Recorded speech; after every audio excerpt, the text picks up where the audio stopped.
연일 한국 드라마와 관련된 기사를 쏟아내는 일본 미디어. 코로나19 재난화의 일본에서는 한국 드라마가 인기 절정이라고 합니다. 이를 입증하듯이 미디어에서는 연일 넷플릭스에서 방영 중인 한국 드라마와 관련된 기사가 쏟아지고 있습니다.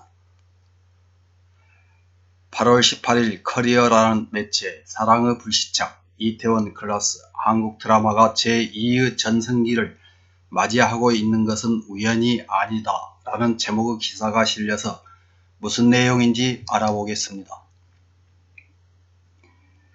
기사에 의하면 일본에서는 코로나 재난 하에서의 뜻밖의 수요로 인해 한국 드라마에 관심이 쏠리고 있는데, 사랑의 불시착과 이태원 클라스는 넷플릭스의 인기 랭킹 상위에 올라 있으며 일본 외의 아시아 국가에서도 일제히 한국 콘텐츠가 상위에 랭크됐는데, 왜 이렇게 한국 드라마는 국경을 넘어 지지받는 것인지 한국 콘텐츠 시장의 밝은 강한나 씨가 해설한다고 합니다.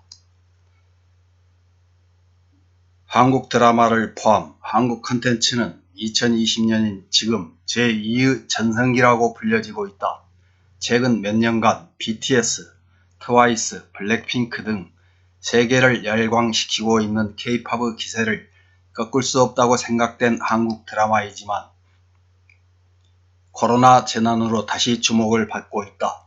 그래서 그 기세를 지탱하는 글로벌 동영상 공급 서비스의 위력과 한국 드라마 콘텐츠의 친화성에 대해서 분석한다고 합니다.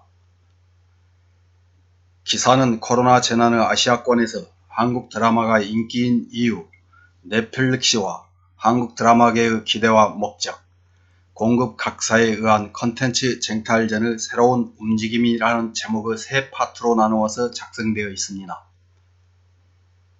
먼저 코로나 재난의 아시아권에서 한국 드라마가 인기인 이유에서는 2020년 6월 말 넷플릭스가 발표한 국가별 데일리 톱10을 보면 한국 콘텐츠에 대한 뜨거운 인기를 실감한다고 합니다.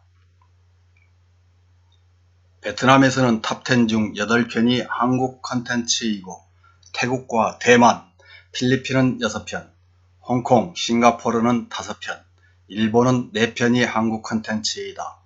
물론 코로나 재난으로 인해 집에서 보내는 시간이 늘어난 것도 있고, 우연히 사랑의 불시착이나 이태원 클라스를 보고 한국 드라마에 빠졌다는 사람도 일본에서 늘어나고 있지만, 드라마를 포함 한국 콘텐츠 인기와 성장은 갑작스러운 일이 아니라고 합니다.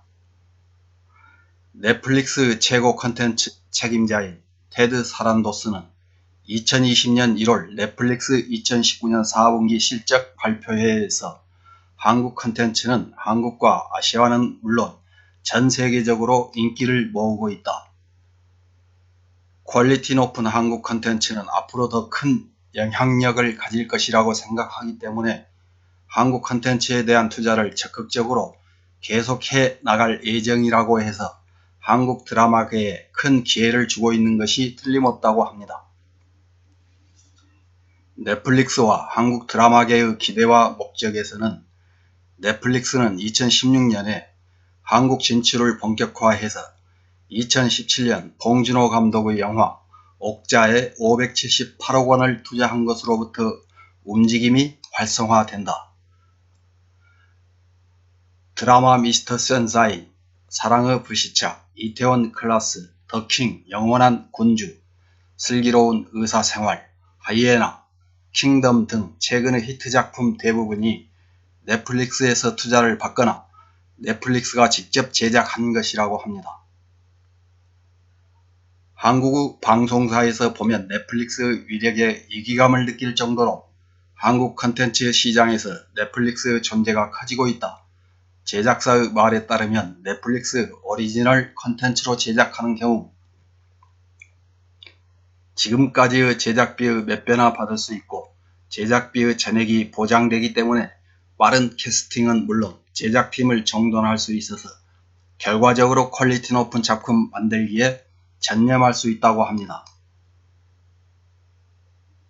넷플릭스가 판권을 가지기 때문에 해외 유통에 대한 2차 수익 등은 없어집니다만 그 대신 넷플릭스라는 최대 규모의 글로벌 동영상 공급 서비스를 통해 전 세계 시청자에게 전달된다는 새로운 기회는 매력적이라고 합니다.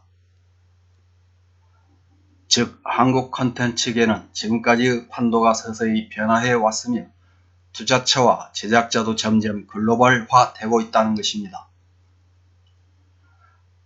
공급 각사에 의한 콘텐츠 쟁탈전의 새로운 움직임에서는 넷플릭스를 비롯해 아마존 프라임 비디오, 디즈니 플러스, 애플 TV 등 글로벌 동영상 공급 서비스가 속속 등장하는 지금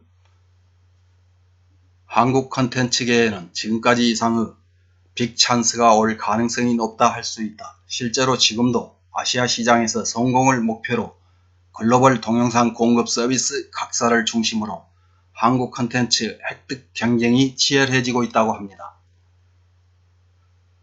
그러나 한국 정부에서 보면 이런 상황 하에서 자국 콘텐츠를 보호하는 것도 시급하다고 생각해 넷플릭스와 나란히 한국발 동영상 공급 서비스를 앞으로 2년간 5개 정도 만들어낸다는 계획을 세우고 있다. 실제로 한국 최대 규모의 이동통신사업자인 SK텔레콤과 한국의 지상파 3사 KBS, MBC, SBS가 합작한 동영상 공급 서비스 웨이브가 탄생해 한국 국내에서의 콘텐츠 만들기에도 힘을 쏟고 있다는 것입니다. 그러나 여기서 하나 무시할 수 없는 것은 20년 정도 전의 한국 드라마와는 차원이 다른 이야기다. 겨울연가와 천국의 계단이 일본에서 큰 인기를 얻은 시대와 비교하면 지금의 한국 드라마계는 글로벌 규모의 인프라를 구축하고 있으며 세계에서 히트시키기 위한 새로운 컨텐츠 개발에도 적극적이어서 세계를 향해 한국 드라마는 하나의 장르로 확실히 정착하고 있다면서 기사를 마칩니다. 이상과 같은 제2의 전성기를 맞이하고 있는 한국 드라마에 대한 기사를 보고 일본 넷 우익들이 어떤 댓글을 달았는지 몇 개 확인해보고 마치겠습니다. 첫 번째 댓글입니다. 사랑의 불시착은 겨울연가와 같으면서 엉터리 같은 내용. 처음으로 한국 드라마 보는 사람은 적합하다고 생각해.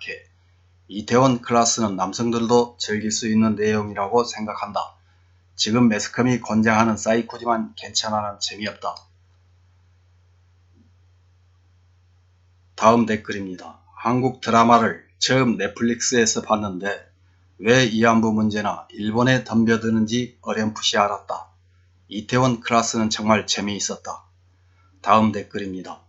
넷플릭스는 장난 아니다. 자동으로 다음 이야기가 재생된다든가. 지금 내가 학생이 아니라서 정말 다행이라고 생각한다. 무심코 본 작품이어서 아침까지 일 때가 가끔 있다. 4시 가까이 되면 포기하고 그대로 일하러 출발. 전철에서 자고 있습니다. 다음 댓글입니다. 한국 드라마는 절대로 보지 않습니다. 일본 방송국은 위성도 포함해 방영권이 싸니까 한국 드라마를 방영하고 있는 것이지만 지금의 한국과의 정세를 감안해 본다면 즉각 중지해야 할 것입니다. 또 우리가 수신료를 내고 있는 NHK는 무단으로 시청하고 있는 근린 제국을 위해서 한국 드라마를 방송하거나 국내용으로 방송하는 것은 허용되지 않는다. 이 일만으로도 NHK의 수신료를 거부할 권리는 있습니다. 다음 댓글입니다. 사랑의 불시착, 이태원 클라스가 유행한 것처럼 보여서 조금 유행하는 것은 우연이 아니라 매스컴과 연예인을 이용한 스트레스 마케팅을 계속한 결과입니다. 이런 매스컴과 연예인을 대량으로 사용해서 무리하게 정보를 조작하는 것은 문제다. 드라마는 보지 않았지만 사진으로 볼 때 배우는 어느 쪽인가 하면 못생겼죠. 다음 댓글입니다. 그건 국책사업이기 때문에 마음가짐이 다릅니다. 거기서 외화를 벌어서 일본에 이상한 등치는 짓 하지 않으면 오히려 기쁠 것입니다. 다음 댓글입니다. 한국 컨텐츠는 드라마, 영화, K-POP 모두 일본에서 수입 금지해야 한다. 한국 경제에 상당한 타격을 준다. 서투른 일본 기업 자산 현금화의 보복보다도 효과적. 이상입니다.